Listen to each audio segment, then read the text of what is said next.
Laetitia Hallyday, moins féroce que ses amis au sujet de David Hallyday et Laura Smet / ses représailles qu'elle n'a pas osées.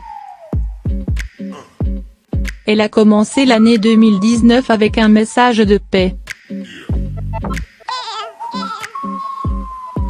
Opération de communication ou volonté d'apaiser le conflit aux incessants rebondissements qui l'opposent à ses beaux enfants David Hallyday et Laura Smet.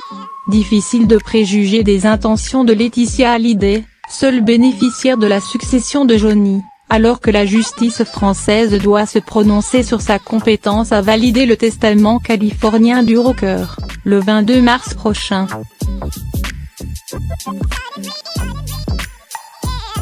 Depuis plus d'un an, c'est une autre Laetitia, moins naïve, plus calculatrice que son image de papier glacé, que certains ont juré de démasquer.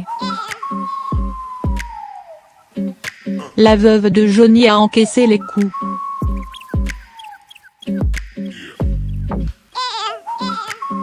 De la même façon qu'elle a su décrocher quelques uppercuts.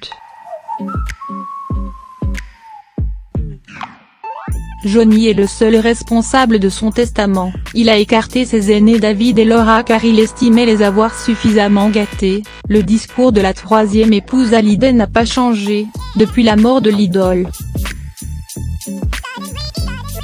Tant pis si personne ne veut la croire.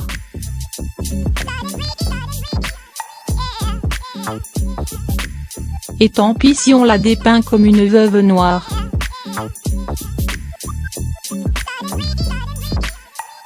Le premier jet revient à Laura Smet, belle-fille avec laquelle les rapports n'auront jamais été simples, oscillant entre la jalousie et le chaperonnage.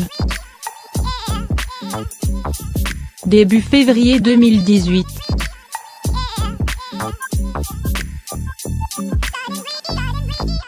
La fille de Johnny révèle la stupéfaction qui l'a saisie, lorsqu'elle a appris les dispositions testamentaires de son père. Exprimée dans une lettre, sa charge est violente. J'ai appris, il y a quelques jours, que tu aurais rédigé un testament nous déshéritant totalement, David et moi, et tant de questions sans réponse. Toutes ces fois où on a dû se cacher pour se voir et s'appeler. Et, je t'entends, papa, et moi, j'ai choisi de me battre, délivre sans retenue la comédienne.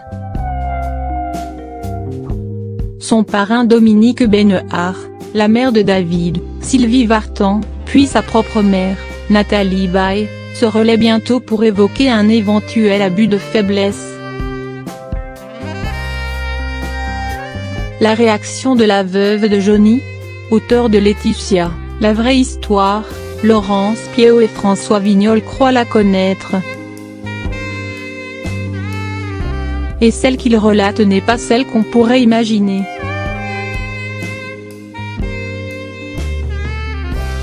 Dans leur livre, les deux journalistes écrivent, la foudre partie de Paris a frappé en Californie et, prostrée sur un large canapé brun, en pleurs depuis les obsèques de son mari, Laetitia n'a pas réagi publiquement à cette violente attaque.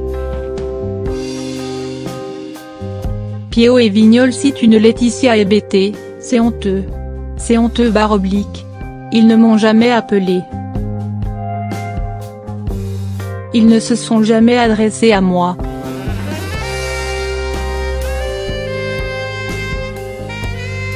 Rentrée à Los Angeles depuis peu, la mère de Jade et Joy n'est pas seule dans la villa qu'elle partageait avec Johnny. Une poignée d'amis lui somme de répondre par une réplique proportionnée à l'accusation portée par Laura.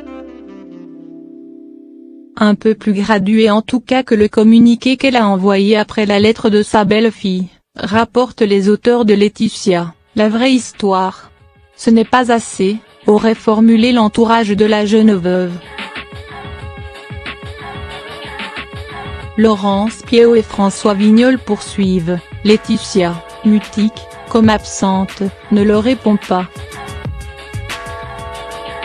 Au bout de 5 minutes, d'un frêle filet de voix, elle lâche tout de même, Johnny me manque tellement, avant de changer de sujet. Fermez le banc.